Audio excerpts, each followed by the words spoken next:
Hello जय हिंद साथियों, स्वागत है आपका अपना चैनल अविनाश एजुकेशन पॉइंट में। आज हम देखने वाले हैं क्लास 10th का केमिस्ट्री का पहला चैप्टर रासायनिक अभिक्रिया एवं समीकरण में रेडक्स अभिक्रिया के बारे में। हाँ, है ना। रेडक्स अभिक्रिया के बारे में अच्छे तरीके से हम लोग आज समझेंगे। तो एक बात समझ लीजिए कि रेडक्स अभिक्रिया को समझने के लिए सबसे पहले आपको उपचयन और अपचयन के बारे में मालूम होना चाहिए, है ना। उपचयन और अपचयन के बिना रेडक्स अभिक्रिया को पढ़ना बेवकूफी है ना। जब तक आप उपचयन और अपचयन अभिक्रिया के बारे में जानेंगे नहीं, तब तक आप रेडक्स अभिक्रिया को नहीं समझ पाइएगा, है ना। तो क्योंकि उपचयन अभिक्रिया और अपचयन अभिक्रिया एक दूसरे का उल्टा है ना। तो इसीलिए उपचयन और अपचयन को अच्छे तरीके से समझना होगा, उसके बाद अपने आप रेडक्स अभिक्रिया आपको समझ में आ जाएगा, है ना। तो चलते हैं, पहले उपचयन और अपचयन अभिक्रिया क्या होता है, उसके बाद रेडक्स अभिक्रिया अपने आप दिमाग में अटैच हो जाएगा, है ना। तो कोई ज्यादा दिक्कत लेने की आवश्यकता नहीं है। यहाँ पर देखना है उपचयन अभिक्रिया में तो सिंपल लिखे हैं, कोई ज्यादा नमार पचार के नहीं लिखे हैं, शॉर्टकट में है। उपचयन अभिक्रिया यानी उपचयन अभिक्रिया में क्या होता है, यहाँ पर ऑक्सीजन, है ना, जुड़ना या कमी होना लिखा हुआ है ना। ऑक्सीजन का जुड़ना या नहीं तो हाइड्रोजन की कमी होना। जिस अभिक्रिया में ऑक्सीजन जुड़ता हो और या हाइड्रोजन का कमी होता हो, क्या समझे, वैसा अभिक्रिया जिसमें ऑक्सीजन का जुड़ता हो तो उपचयन अभिक्रिया बोलेंगे, या नहीं तो हाइड्रोजन का कमी हो, हाइड्रोजन का घटता हो, है ना। तो ये अभिक्रिया क्या कहलाएगा, उपचयन अभिक्रिया। या दोनों दोनों हो रहा है तो भी उपचयन अभिक्रिया होगा, या नहीं तो ऑक्सीजन। तो आइए हम इसको एग्जाम्पल के साथ समझते हैं, उदाहरण के साथ समझते हैं। उदाहरण में क्या है, यहाँ मैग्नीशियम है प्लस ऑक्सीजन है, तो दोनों मिला के क्या बन गया, मैग्नीशियम ऑक्साइड बन गया कि नहीं। देखिए यहाँ पर क्या हुआ, यहाँ दोनों अलग अलग है, यहाँ पर जुट गया यानी ऑक्सीजन क्या हो गया, ऑक्सीजन जुट गया है ना। तो क्या लिखा हुआ है, ऑक्सीजन का जुड़ना, ऑक्सीजन का जुड़ना। जहां पर ऑक्सीजन जुड़े तो ये क्या हो जाएगा, उपचयन अभिक्रिया हो जाएगा, या नहीं तो हाइड्रोजन का ह्रास हो, हाइड्रोजन का कमी हो, तो ये भी उपचयन अभिक्रिया होगा। दूसरा एग्जाम्पल के साथ हम लोग समझते हैं। अब दूसरा एग्जाम्पल में है, यहाँ पर हाइड्रोक्लोरिक अम्ल यानी HCl है, HCl है और प्लस ऑक्सीजन है, दोनों मिला के जो दोनों अगर रिएक्शन किया तो यहाँ क्लोरीन बन गया और जल बन गया यानी H2O बन गया, है ना। तो अब यहाँ पर थोड़ा सा गौर कीजिए आप लोग, यहाँ HCl है, यहाँ पर केवल Cl है, यहाँ पर किसका कमी हो गया, H का कमी हो गया, हाइड्रोजन का क्या हो गया, कमी हो गया ना। यहाँ क्या है, हाइड्रोजन का कमी, कमी में हाइड्रोजन है ना, तो हाइड्रोजन का यहाँ कमी हो गया, तो ये भी क्या हो जाएगा, उपचयन अभिक्रिया हो जाएगा, है ना। ये भी क्या हो जाएगा, उपचयन अभिक्रिया हो जाएगा। हाइड्रोजन की कमी हो गई, यहाँ पर ऑक्सीजन जुड़ गया, तो दोनों में से कोई एक हो या दोनों हो तो ये भी हो जाएगा उपचयन अभिक्रिया। उम्मीद है कि आप लोग उपचयन अभिक्रिया समझ गए होंगे। अब आते हैं अपचयन अभिक्रिया में, है ना। अच्छे तरीके से देखिए, बिल्कुल समझ में आएगा। अपचयन अभिक्रिया जो है ठीक उपचयन अभिक्रिया का उल्टा है, अपोजिट है। यहाँ पर देखिए, अपचयन अभिक्रिया में क्या जुड़ना या कमी होना, यानी हाइड्रोजन का जुड़ना या ऑक्सीजन की कमी होना, ठीक उल्टा है।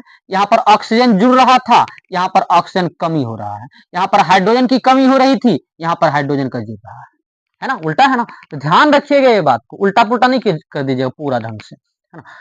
तो यहाँ पर अपचयन अभिक्रिया में क्या होता है, या ना तो हाइड्रोजन का जुड़ना हो, या नहीं तो ऑक्सीजन की ह्रास हो, ऑक्सीजन की कमी हो, तो ये क्या कहलाएगा, अपचयन अभिक्रिया। तो चलते हैं इसको एग्जाम्पल के साथ, उदाहरण के साथ हम लोग अच्छे तरीके से समझते हैं, तब ठीक ढंग से समझ में आएगा, है ना।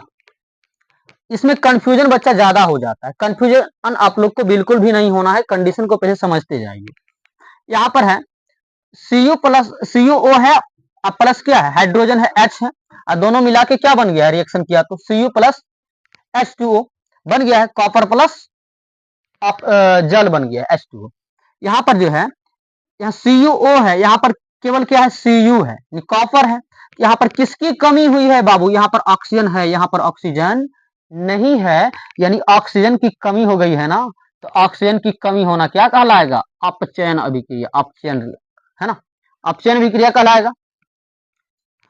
या नहीं तो हाइड्रोजन का जुड़ना, यहाँ पर देखिए, यहाँ पर हाइड्रोजन जुड़ गया है ना, हाइड्रोजन कहाँ पर जुड़ा है, यहाँ जुड़ा है ना, तो ये हो जाएगा अपचयन अभिक्रिया। यानी तो ऑक्सीजन की कमी होना या हाइड्रोजन का जुड़ना, तो अब आते हैं रेडक्स अभिक्रिया में, है ना। रेडक्स अभिक्रिया क्या होता है, अब ये दोनों समझ गए हैं, उपचयन अभिक्रिया और अपचयन अभिक्रिया, तो आपको रेडक्स अभिक्रिया में बिल्कुल भी दिक्कत होने वाला नहीं है। अगर समझिए पहले बात को, उपचयन अभिक्रिया और अपचयन अभिक्रिया अगर दोनों एक साथ में होती है तो उसी को बोलेंगे हम रेडक्स अभिक्रिया। आ रहा है समझ में ना। अगर उपचयन अभिक्रिया और अपचयन अभिक्रिया जिस समीकरण में एक साथ में दोनों चीज दिखाई पड़े तो वही रिएक्शन क्या कहलाएगा, रेडक्स रिएक्शन, रेडक्स अभिक्रिया, है ना। अब यहाँ पर थोड़ा सा एक लाइन देख लीजिए, उपचयन तथा अपचयन अभिक्रिया साथ साथ होती है उसे रेडक्स अभिक्रिया कहते हैं। ये दोनों अगर साथ साथ हो तो ये समीकरण जो है ना, ये समीकरण जो है दोनों काम करता है, उपचयन का भी काम करता है और अपचयन का भी काम करता है। तो ये रेडक्स अभिक्रिया का भी एग्जाम्पल हो जाएगा और अपचयन का तो होगा है ना। तो इसी यही समीकरण को हम यहाँ उठा के लाए हैं। अब यहाँ पर थोड़ा सा देखिए, यहाँ पर क्या है, CuO है, यहाँ पर Cu है, केवल ऑक्सीजन की कमी हो गई है। तो ऑक्सीजन की कमी हो गई है ना, तो ऑक्सीजन की कमी किस में है, अपचयन अभिक्रिया में। देखिए ऑक्सीजन की कमी है ना अपचयन अभिक्रिया में, ये यहाँ अपचयन अभिक्रिया हो गया, क्या हो गया, अपचयन, अपचयन अभिक्रिया हो गया। अब उपचयन अभिक्रिया में, उपचयन अभिक्रिया में क्या हुआ, क्या लिखा हुआ है, या तो ऑक्सीजन जुड़े या नहीं तो हाइड्रोजन का कमी हो। यहाँ पर क्या हुआ है, ऑक्सीजन जो है जुड़ गया है, ऑक्सीजन क्या, हाइड्रोजन यहाँ पर है, इधर आया तो ऑक्सीजन, ऑक्सीजन भी इसके साथ में चले आया है, ऑक्सीजन जुड़ गया, ये क्या हो जाएगा, ऑक्सीजन अगर जुड़ गया तो ये हो जाएगा उपचयन, उपचयन अभिक्रिया हो जाएगा, है ना। ऑक्सीजन का जुड़ना उपचयन और यहाँ पर ऑक्सीजन का निकलना अपचयन। आ रहा है समझ में, यानी कि जिस अभिक्रिया में दोनों साथ साथ होगा तो उसे क्या बोलेंगे, रेडक्स अभिक्रिया, है ना। हमें उम्मीद है कि आप लोग को अच्छे तरीके से समझ में आ गया होगा, है ना। मिलते हैं अब अगले वीडियो में, तब तक के लिए जय हिंद।